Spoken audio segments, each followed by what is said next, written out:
Bom, este evento conta com a parceria da Associação Piauiense de Municípios, APPM, com a União das Câmaras Municipais do Piauí, a VEP, com a Prefeitura Municipal de Uruçuí, com a Câmara Municipal de Uruçuí e com o Instituto Federal de Educação, Ciência e Tecnologia do Piauí, Campus Uruçuí. A Jornada do Conhecimento do Tribunal de Contas do Estado do Piauí é uma iniciativa que vem levando o TCE para mais perto da população, promovendo um controle externo mais eficaz e capacitando a sociedade em geral para um controle social cada vez mais atuante.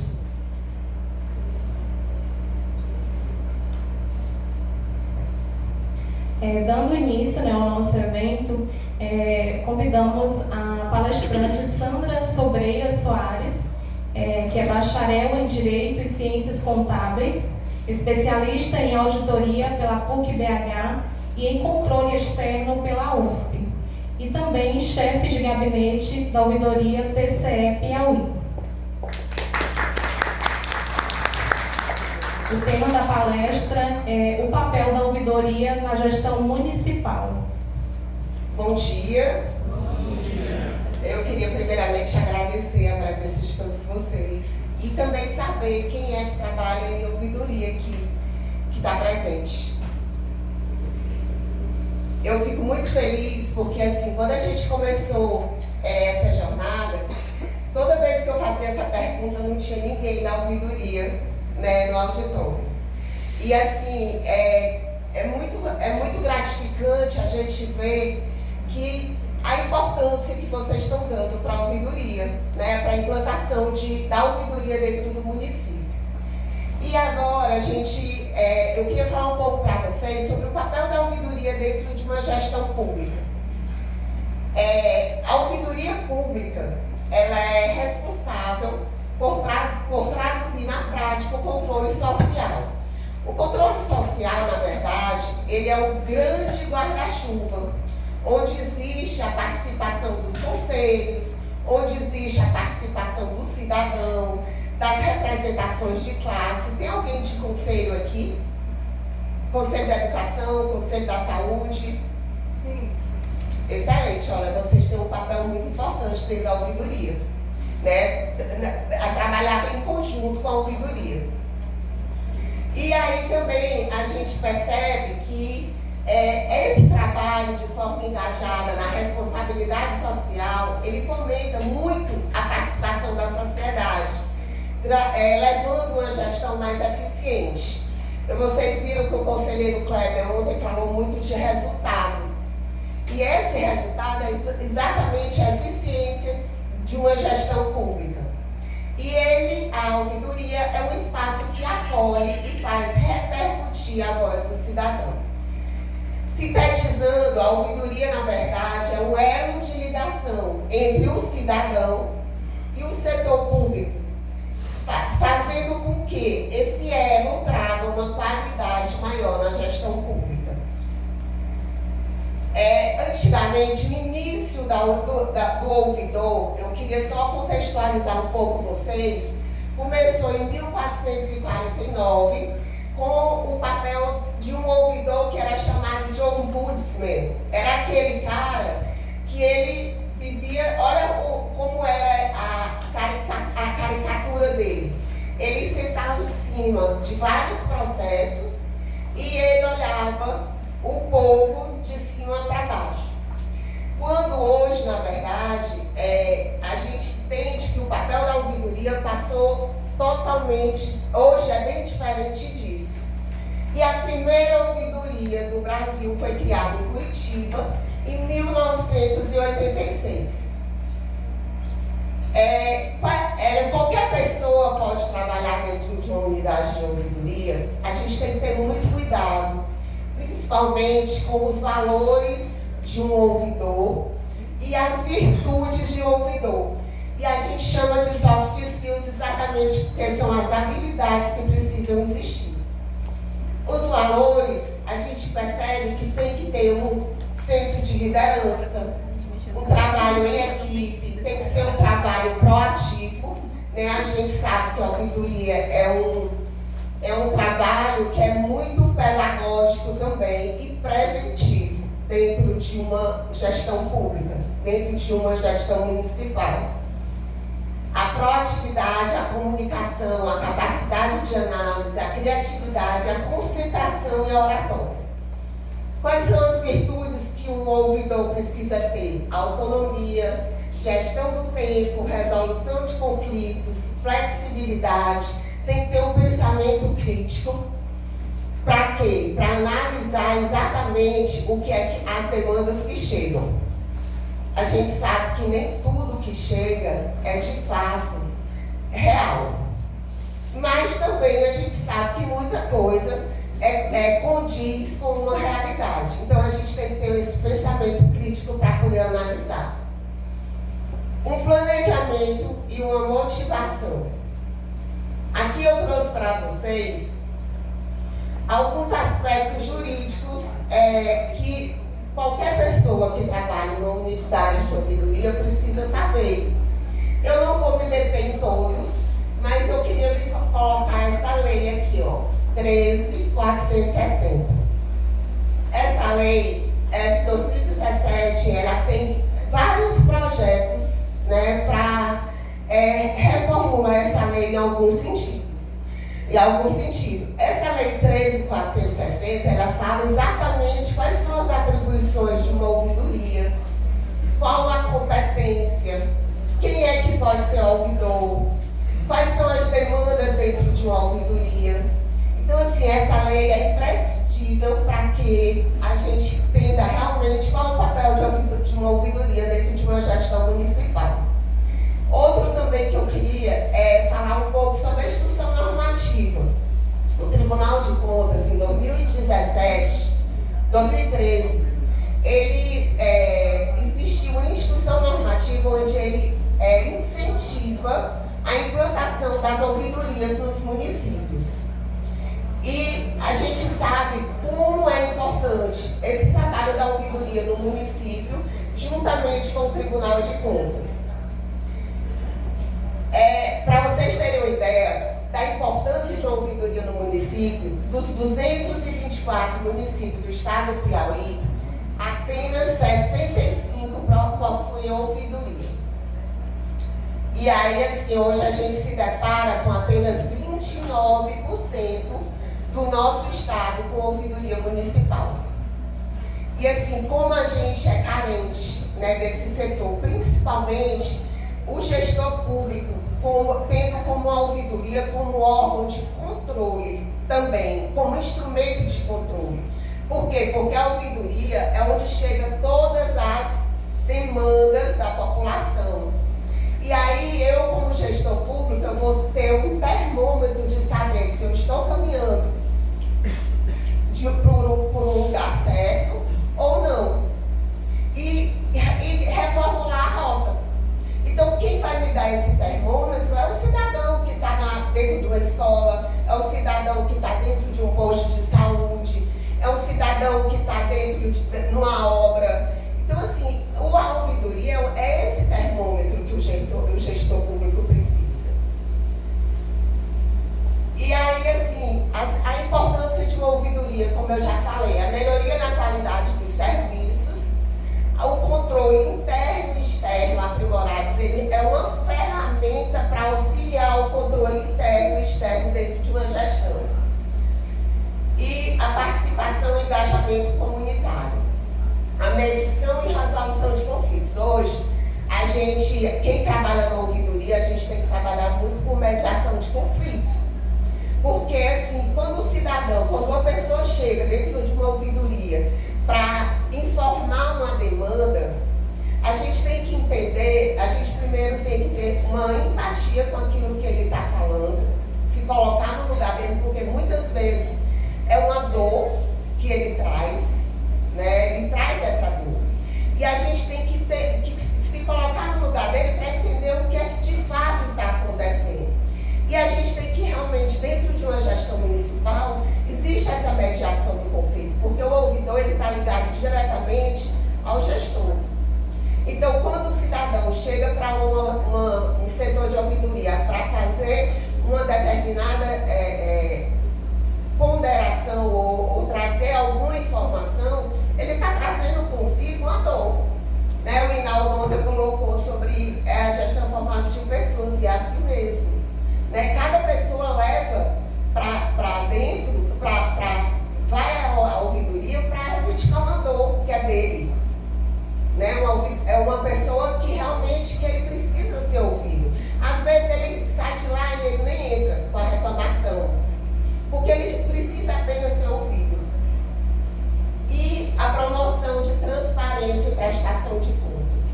Porque quando a gente tem uma demanda, a gente precisa ser muito transparente naquilo que a gente recebe.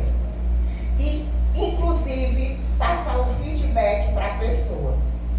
Você já pensou se um cidadão chega com um problema, relatando um problema de saúde? Eu não escuto, eu não dou importância e eu só vou falar para o cidadão dar um feedback daquele resultado que ele me deu um ano depois. Existe algum resultado nisso? Nenhum. E a eficiência é exatamente isso. O conselheiro Jair, ele falou muito de resultado da política pública. E esse resultado é exatamente isso. A ouvidoria é muito esse canal, né, de trazer um resultado, ajudar no resultado para uma gestão pública eficiente. E aqui também são as características, né, que eu já trouxe para você. Não adianta uma ouvidoria sem eu ter acesso a ela.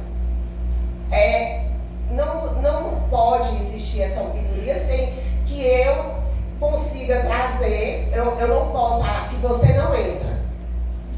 Né? Só entra determinadas pessoas, não pode. Outra, a imparcialidade e independência. Como eu falei, a independência e a imparcialidade ela é muito importante. Por quê? Porque ela traz... A pessoa que está ouvindo, ela não vai saber se é do lado A ou do lado B, mas ela vai escutar a dor daquela pessoa que está ali. A confidencialidade, a gente não pode, é uma coisa que é muito importante, né? A gente não pode pegar uma demanda e sair falando, fulano veio aqui, reclamou isso, e não, a gente tem que ser uma pessoa que guarde, né, todas as informações têm que ser sigilo. Inclusive tem uma lei, né, a LGPD. Então, assim, a gente tem que ter muito cuidado. A gente sofre, né, com a penalidade se não houver uma confidencialidade. A transparência, eu também já falei, a rapidez, a eficiência, o feedback, a aprendizado, que a gente precisa dar um feedback para o cidadão, comunicação, clareza e empatia, monitoramento e relatório. Isso aqui é muito importante, porque no final eu vou saber quantas demandas eu recebi. Isso você precisa monitorar. Que tipo de demanda eu recebi e que tipo de resposta eu dei para o demandante. E qual o prazo que eu dei essa resposta para o demandante. Porque se você não monitorar, vai ficar à toa.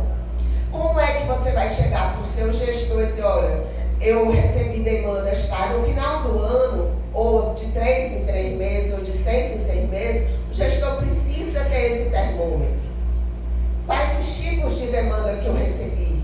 Olha, dessas demandas de 10, eu atendi 8 num prazo de 1 mês.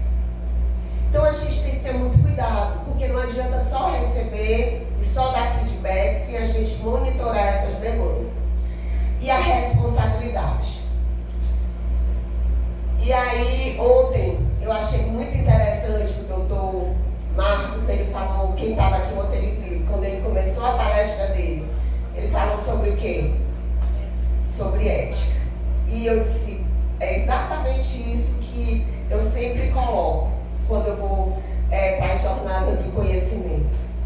A ética, ela é fazer o que é certo, né? E aí existe um autoconhecimento, um juízo de valor, que você tem que analisar se o que eu estou fazendo está correto.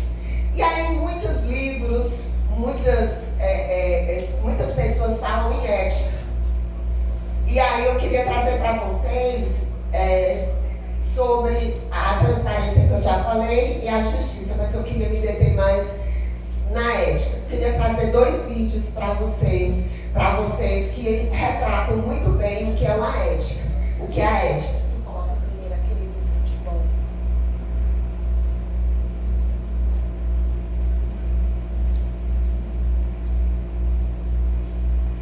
O torcedor usa uma pinta durante a jogada.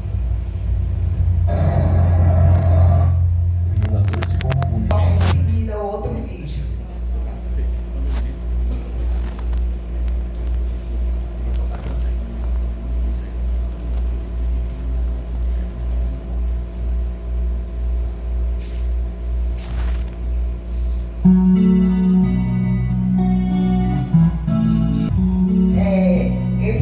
primeiro vídeo, que foi de uma partida de futebol, vocês entenderam que alguém da plateia apitou e não foi o juiz. Foi que o técnico, eles estavam ganhando de 1-0. Foi Dinamarca e Irã. E que foi que o juiz fez? O técnico fez. Ele foi lá, ele viu que não era justo e não era ético eles ganharem sem que realmente, de fato, eles tivessem feito o gol. E aí ele foi lá e chutou para fora. O técnico foi lá, falou com o juiz que tinha sido o apito, não foi foi da plateia, foi do palco.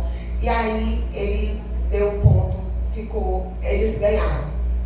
E o outro vídeo que eu achei mais interessante, vocês entenderam que eles estavam 2 corredores na linha de chegada. E o outro errou a linha de chegada. Ele ia para outro local. O que foi que ele fez? Ele ia ganhar. Ele pegou e colocou o outro na frente para que ele fosse, porque ele estava na frente. E uma das coisas que eu mais achei interessante, quando foram entrevistar, perguntaram para ele por que ele tinha feito aquilo, se ele estava na frente, se o outro tinha errado, ele poderia ter tido a oportunidade de chegar primeiro. E a resposta dele foi, o que foi que eu fiz? Ele não entendeu a pergunta do repórter. Então, a ética é exatamente isso, é inerente à pessoa. Os valores são inerentes à pessoa. Então, para ele não fez nada demais, ele fez o que deveria ter sido feito. E ele ainda disse mais, como eu ficaria se eu subisse no primeiro lugar e o meu amigo no segundo? Se na verdade eu não ganhei, eu não era meu primeiro lugar. O que minha mãe iria dizer sobre meu comportamento? Então, assim, vejam que a ética, ela vai muito mais além do que fazer o que deve ser feito, mas fazer o que deve ser feito de maneira correta. Então, assim, eu fiquei encantado, porque ontem, quando o Dr. Marcos falou, e é exatamente isso. Lei existe, proibições existem, fazer errado todo mundo sabe que pode fazer, mas a ética faz com que a pessoa pense, reflita e veja, eu estou em dúvida? Não faço, porque não é certo. E aí, eu queria, eu acho que não está passando. Agora, eu queria, quem recebeu esse folheto aqui da ouvidoria do Tribunal de Contas? Vocês receberam? Aqui, esse folheto, ele fala exatamente, alguém conhece como vocês acessam a ouvidoria do Tribunal de Contas? Alguém conhece? Excelente. Então, assim, eu vou mostrar para vocês, esse folheto aqui é exatamente o que a gente pode, quando a gente acessa, tem esses links, acesso à informação, tem a reclamação, a sugestão, a comunicação de assédio ou discriminação ocorrida dentro do tribunal, elogios, comunicação de irregularidade e acesso a dados pessoais. Pode passar. Esse folheto aqui, inclusive, tem um QR Code que você já vai no link direto. Para vocês terem uma ideia, só contextualizando um pouco vocês sobre a ouvidoria, como é que a gente trabalha no tribunal. Em 2023, a gente recebeu 1.730 demandas e todas as demandas elas foram respondidas. Não tem nenhuma em tramitação. Hoje, em 2024, a gente já tem 1.079 demandas. Nós estamos em julho, no início de julho. Então, até ontem, a gente também respondeu 100% das demandas que vieram para o tribunal. A de hoje, a gente não, eu só para vocês entenderem como é que funciona essa demanda que entra no tribunal. Primeiro a gente tem a Central do Cidadão, que é essa página aqui. Eu não quero me identificar. Beleza, você pode colocar seu nome, mas tem um campo aqui, ó, que manter sigilo. Você não precisa se identificar.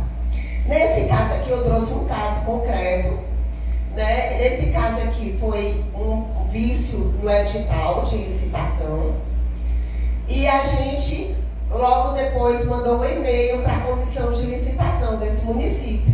A licitação era 9 horas da manhã. Quando a gente viu, eu acho que era 8 horas. Né? O pessoal que trabalha comigo da ouvidoria, a gente tem muito cuidado nisso para ver a hora que a licitação, né, começa, para a gente ter a história da ouvidoria como um passo preventivo. E aí a gente mandou esse e-mail. A gente dá 20, na verdade a gente faz uma recomendação à comissão, identificando, falando que existe um problema, um vício no edital, qualquer problema que tenha. E quando foi umas 11h30, eles suspenderam a licitação. Tá aqui, ó. A licitação foi suspensa. E eles ainda colocaram mais, conforme entendimento do Egrégio Tribunal de Contas do Piauí. Vocês veem como é importante uma ouvidoria. Como a prevenção de uma licitação, a licitação era de R$409 mil. E aí, eu queria trazer isso para vocês, porque assim, dentro de uma gestão pública, é isso que acontece. Muitas vezes, aliás, a maioria das vezes, a gente consegue prevenir algumas ações. Nesse caso do tribunal foi licitação, mas existem inúmeras, né? E aí, assim, outra coisa que muita gente tem dúvida é porque, assim, entram dentro da Central do Cidadão e colocam uma denúncia. E colocam uma denúncia, e lhe digo mais, muito bem fundamentada. E ainda mais, anônima. Então, assim, não é um canal para denúncia, a Central do Cidadão. A denúncia, ela tem um rito próprio. Ela está aqui, ó. Ela tem que ser, está aqui dentro do regimento interno, no artigo 226, ela tem que entrar via protocolo web. Então, assim, eu fico muito preocupada, porque quando vem uma denúncia super bem fundamentada, anônima, a gente só tem dois caminhos. Ou analise e vê que de fato aconteceu aquilo que foi denunciado. E se de fato aconteceu, a gente manda para um setor competente quando da realização de auditoria, vai ser objeto de achado, né, dentro daquele escopo de auditoria. Então, assim, é utilizado, vai se perder? Não se perde, mesmo sendo anônimo. Mas é um tempo que, às vezes, essa denúncia exige urgência, né? Uma medida cautelar em caráter de urgência. E aí a gente não pode, o tribunal só vai olhar aquilo ali quando for como um achado de uma auditoria. E aí e a resposta, como é que vocês acham que a gente vai dar para um demandante desse sendo anônimo? Não tem resposta. A resposta que a gente coloca na central, né, que foi enviado para o setor através do protocolo X. Como é que ele vai acompanhar essa demanda dele? Não tem como. Então, assim, como é importante, por isso aqui tem dentro da central um link, uma abazinha, para que você coloque manter sigilo. Você se identifica e você pode clicar lá, manter sigilo. E seus dados realmente ficam em sigilo.